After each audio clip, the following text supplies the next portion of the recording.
kamusta na sa mga kosa na sa akin nanapik? Madami na din nagagalit pag ako kumalabit. Pasensya na ito ulit, mangungulit, nagbabalik na ang kulit sa mga tuta na kay kosa ay pulit. Lumagitik sa pagpitek ko sa mga arkitekto, di na makayanan mga batang pinanesko na puro lamang yabang damahin ang pag-epekto ng aking mga tirang kala mo ay nakapretro.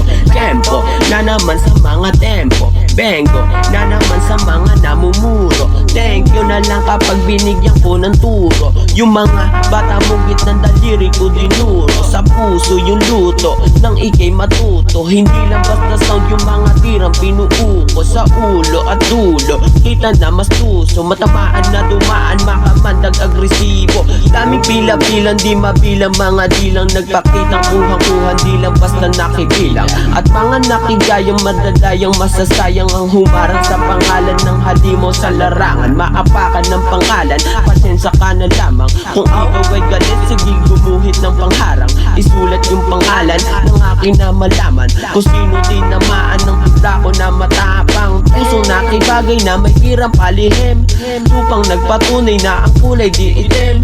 Pusang nakagulay ang nagkulay sa dilim ng letrang pinabaga at hinasang matalim. Matarik, matinik ang mga dinaanan, malalim madilim ang tinakong hagdanan. Subukan mong pigilan ng aking panggigilan, nang hanggang sa pagtulog ay hindi ka natigilan. Tingin ko sa petsa, sakto na pang piyesta, alam mo na itong lahat, parang hinain mo na pizza. Benga na naman sa mga tenga ng mga nakikinig ng ninginig na sa dilema. Teka, maiba sa tema, baka ikaw ang trip ng tipo na karepa. Baka biglang tumira habang merong aberya pa ang iyong utak, maubusan kang baterya.